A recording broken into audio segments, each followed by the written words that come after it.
స్ట్రాటజీని, మన యొక్క way of way of preparation మెథడ్ని మన మైండ్ని మనం గౌరవించాలి. మనకు మన విపరీతమైనటువంటి విశ్వాసం ఉండాలి. అట్లా అని చెప్పేసి ఓవర్ కాన్ఫిడెంట్ కూడా పనికిరాదు. కాకపోతే మనం ఏమవుతుందంటే మనం చదవని క్వశ్చన్స్ని కానీ ఈ లాస్ట్ మూమెంట్లో చూసేసరికి బాగా డిసప్పాయింట్ అయిపోయి నాకు రాదేమో, నేను చేయలేనేమో అనేటువంటి ఒక చిన్న నెగిటివ్ థాట్ కూడా మిమ్మల్ని కంప్లీట్ క్విట్ అంటే ఎగ్జామినేషన్ నుంచి క్విట్ చేసే అవకాశం ఉంటుంది. కాబట్టి అట్లాంటి నెగిటివ్ థాట్స్ కానీ నెగిటివ్ వైబ్రేషన్స్ కానీ రానివ్వకండి. ఎందుకంటే మనకు ప్రకృతి ధర్మ సిద్ధాంతం లోపల నువ్వు ఎంత పాజిటివ్గా ఉండి ఎంత బూస్టింగ్తో ముందరికెళ్తావో అప్పుడే నీకు ప్రకృతి సహకరిస్తుంది. ఎట్ ద సేమ్ టైం నువ్వు ఎంత ధైర్యంగా మొండితో ముందరికెళ్తుంటావో అప్పుడే భగవంతుడు మనకు సహకరిస్తాడు. సో ఈ ధైర్యం తర్వాత ఈ పాజిటివ్నెస్ ఈ రెండు మాత్రం ఎట్టి పరిస్థితుల్లో ఈ చివరి మూమెంట్ లోపల డిస్టర్బ్ కానివ్వండి. అదే నథింగ్ బట్ మనం మెంటల్ హెల్తీనెస్ అంటారు. సో మానసికంగా ధైర్యంగా ఉండడం, మానసికంగా ఎట్టి పరిస్థితుల్లో వీక్నెస్ను దగ్గరికి రానివ్వకండి.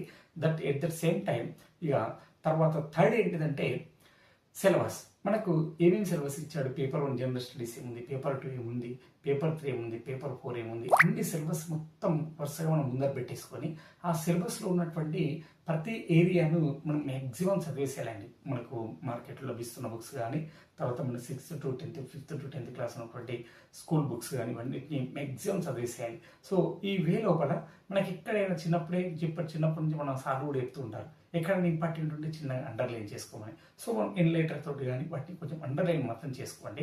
ఎన్లైటర్ తోటి కూడా ఒకసారి చిన్నగా రబ్ చేయండి. ఎందుకని అంటున్నానంటే మొన్న గ్రూప్ 1 మెయిన్స్ ఎగ్జామ్స్ కానీ ఆ మధ్య డిఎస్సి కూడా పోస్ట్పోన్ కావాలి, తర్వాత గ్రూప్ 2 లేదా డిఎస్సి పోస్ట్పోన్ కావాలి, ఇట్లాంటి అన్సర్టెన్ కండిషన్స్ లోపల మనకు గవర్నమెంట్ ఎగ్జామ్స్ పెట్టేసినప్పుడు మనకు అక్కడ రిపిటేషన్ టైం దొరకక అంటే మోర్ రివిజన్ చేస్తుంటాం. లాస్ట్ మూమెంట్లో మనకు చాలా ఇంపార్టెంట్ ఏంటంటే రిపిటేషన్. ఆ టైం దొరకక మనము ఫాస్ట్ రీడింగ్ లోపల మనము మంచి ఇంపార్టెంట్ పాయింట్స్ని కూడా ఓవర్లాప్ అయిపోయి ముందరికి వెళ్తూ ఉంటాం. అక్కడ మీరు కొంచెం ఒక అండర్లైన్ చేసుకొని కానీ ఎన్లెటర్ తోటి చిన్నగా ఒక మార్క్ చేసుకొని ఉంటే ఇక్కడ ఇది ఇంపార్టెంట్ ఉంది, ఇక్కడ నేను ఆగాలి అని చెప్పేసి మన బ్రెయిన్ అక్కడ ఆగేసి దాన్ని ఒక్క 2 times రిపీట్ చేసేసి మళ్ళీ ముందరికి వెళ్ళడం జరుగుతుంది. ఈ విధంగా ఈ థర్డ్ పాయింట్ కూడా చాలా ముఖ్యంగా జ్ఞాపకం పెట్టుకోండి. సిలబస్ని ఎట్టి పరిస్థితుల్లో కంప్లీట్ త్రూఅవుట్ ది సిలబస్ మాత్రం ఒక్కసారి ఒక లుక్ మాత్రం వేయాలండి. ఎందుకంటే ఏ చిన్న సిలబస్ వదిలేసినా కానీ దాంట్లో నుంచి ఒక ప్రశ్న వచ్చినా కానీ మనకు అది ఇబ్బందికరంగా మారుతుంది. కాబట్టి టోటల్ సిలబస్ మనం ముందట పెట్టుకొని దాన్ని ఒక్కసారి కంప్లీట్ తరువుగా ప్రిపేర్ కండి. ఇక నెక్స్ట్ ఫోర్త్ పాయింట్ ఏంటిదంటే మనము ఎగ్జామ్ సెంటర్లోకి వెళ్ళిన తర్వాత ఎగ్జామ్ క్వశ్చన్ పేపర్ను తీసుకున్న తర్వాత ఒక్కసారి ఆ 150 క్వశ్చన్స్ను ఒక 2 to 3 minutes మొత్తం ఒకసారి ఒక గ్లాన్స్ వేయండి, ఒక లుక్ వేయండి. అటు నుంచి ఇటు వరకు 150 కంటిన్యూస్గా వెళ్ళండి. అసలు ఏమేమి వచ్చినాయి, నేను చదువుకున్న ఏరియా ఉందా లేదా ఒక్కసారి మీకు లుక్ వేస్తే ప్రస్తుతం కొంచెం ట్రెండ్ మారింది. స్ట్రేట్గా ఉన్నటువంటి మెమొరీ బేస్డ్ క్వశ్చన్స్ చాలా తగ్గిపోయాయి. అన్ని అప్లికేషన్స్కి సంబంధించిన క్వశ్చన్స్ ఇస్తుంటాడు. కాబట్టి ఒక్కొక్కసారి మనం డిసప్పాయింట్ అయ్యే అవకాశం ఉంటుంది. అయ్యో నేను ఎన్నో విషయాలు చదివాను, దీంట్లో ఒక 10 కూడా లేవు, ఒక 20-30 ఉన్నాయి, లేకపోతే ఒక 78 వరకు నాకు తెలియదు అనేటువంటి నెగిటివ్ థాట్ కూడా వస్తుంది. కానీ కాన్ఫిడెంట్గా ఉండాలి, ఏం కాదు. ఒక్కసారి అట్లా వెళ్ళి చూసి వచ్చేస్తే మనకు వితిన్ ఫ్రాక్షన్ సెకండ్లలో దొరికేటువంటి కొన్ని ప్రశ్నలు కొన్ని ఆన్సర్స్ ఉంటాయి. వాటిని వెంటనే అక్కడ టిక్ పెట్టేసుకొని వెంటనే ఓఎంఆర్ షీట్లో మీరు దానికి సంబంధించిన ఆన్సర్ను వెంటనే దాన్ని సర్కిల్ చేసేసేయండి. సో ఫస్ట్ లుక్ లోపల మనకి ఏదైతే నువ్వు బాగా కాన్ఫిడెంట్గా చదివిన ప్లేసెస్ నీకు ఇదే ఆన్సర్ అని నీ మైండ్ చెప్తూ ఉంటుందో దాన్ని ఇమ్మీడియట్గా ఆన్సర్ని పుట్ చేసేసి తర్వాత అక్కడ వెంటనే ఓఎంఆర్ షీట్లో దాన్ని బబుల్ చేసేసేయండి.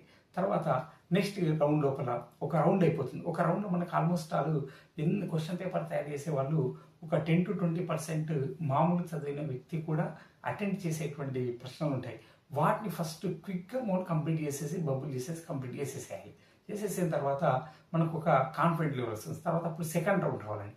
సెకండ్ రౌండ్లో ఏంటిదంటే నీ బ్యాచిలర్ ఆఫ్ డిగ్రీ లోపల చిన్నప్పటి నుంచి నీకు ఏ సబ్జెక్ట్ బాగా ఇష్టం, ఆ సబ్జెక్ట్లో మాత్రం ఎట్టి పరిస్థితి లోపల ఒక ఆన్సర్ కూడా మీరు తప్పు పెట్టడానికి ప్రయత్నం చేయకండి. నీ సబ్జెక్ట్ కాబట్టి, నీకు ఇష్టమైన సబ్జెక్ట్ కాబట్టి అక్కడ చిన్న కన్ఫ్యూజన్ చేస్తారు అంతే. దాన్ని ఓవర్కమ్ కావడానికి ప్రయత్నం చేయండి తప్ప ఇప్పుడు చలో ఢిల్లీ ఎవరు ఇచ్చారు, మహాత్మా గాంధీ ఇచ్చారా, ఇతర విధంగా స్టేట్మెంట్ ఇచ్చేసేసి సుభాష్ చంద్రబోస్, మహాత్మా గాంధీ చిన్న అయ్యో ఇంత సిల్లిదాన్ని ఎలా తప్పు పెట్టానని మనం ఎగ్జామ్ అయిపోయిన తర్వాత బాధపడుతూ ఉంటాం. సో అట్లాంటి మిస్టేక్స్ కాకుండా అక్కడ కింది వాటిలో సరైనది ఏది, సరి కానిది ఏది, ఆ చిన్న చిన్న ఒకటి వర్డ్స్ ఉంటాయి, కీవర్డ్స్. ఆ కీవర్డ్స్ను తప్పుగా జతపరిచింది ఏంటిది, ఇలాంటి కీవర్డ్స్ మాత్రం కంపల్సరీ మీరు ఫోకస్ చేయండి. అవి అబ్జర్వ్ చేస్తూ చిన్నగా ఎలిమినేషన్ మెథడ్లో ఒక జనరల్ స్టడీస్ ఒకసారి ఏమడిగాడు, చనిపోయిన పురుల ఆధారంగా కింది రాష్ట్రాలను ఆర్డర్ ఆఫ్ సీక్వెన్స్లో అరేంజ్ చేయండి అని అడిగాడు. అందులో గుజరాత్ ఉంటుంది. గుజరాత్ మామూలు మనకు తెలిసిన విషయమే, సింహాలకి ఎక్కువ ప్రసిద్ధిగా ఉంటుంది. సో గుజరాత్ కొంచెం లాస్ట్లో వస్తుంది అన్న చిన్న ఎలిమినేషన్ లోపల ఆ కీ దొరికితే గుజరాత్ లాస్ట్లో వస్తుంది, అక్కడ సింహాలు ఎక్కువ ఉంటాయి అనేటువంటి విషయం తెలిస్తే ఫ్రాక్షన్ ఆఫ్ సెకండ్లో ఆన్సర్ పెట్టేయచ్చు. కానీ అక్కడ ఉన్నటువంటి టెన్షన్కు బహుశా ఎవరైనా సరే మనము కన్ఫ్యూజ్ కావడం సాధారణమే. ఇట్లాంటివన్నీ చిన్న చిన్న విషయాలు మాత్రం ఓవర్కమ్ కండి. వాటిని మనం ఎలా అంటే ఎక్కడ ఉన్నటువంటి లిమిటెడ్ టైంలో, వాస్తవానికి వాళ్ళు ఇచ్చినటువంటి టైంలో 150 క్వశ్చన్లు 100 to 120 వరకు మాత్రమే చేసేలా ఉంటాయండి. మిగతా ఒక 20-30 అయితే మనం నిదానంగా ప్రశాంతంగా ఆలోచించేద్దామనేసరికి ఈ టైం ఎట్టి పరిస్థితుల్లో సరిపోదు. కాబట్టి దీంట్లో కూడా మనకు బ్రెయిన్ ఫాస్ట్నెస్ చాలా ఇంపార్టెంట్. దానికని చెప్పేసి మోర్ ప్రాక్టీస్ చేయమని అంటూ ఉంటారు, ఎంసీక్యూస్ రాయమంటూ ఉంటారు.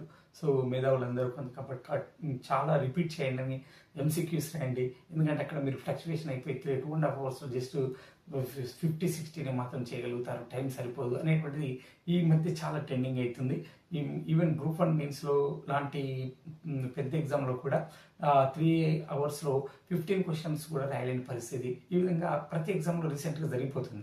సో వీటన్నిటిని ఓవర్కమ్ కావాలంటే మనము మోర్ రిపిటేషన్ చేయాలండి. మరీ ముఖ్యంగా ఫిఫ్త్ పాయింట్ ఏంటంటే, మీరు ఇప్పటివరకు అయితే ఏవైతే చదివారో, సో ఒక 10 days బిఫోర్ వరకు వచ్చేసరికి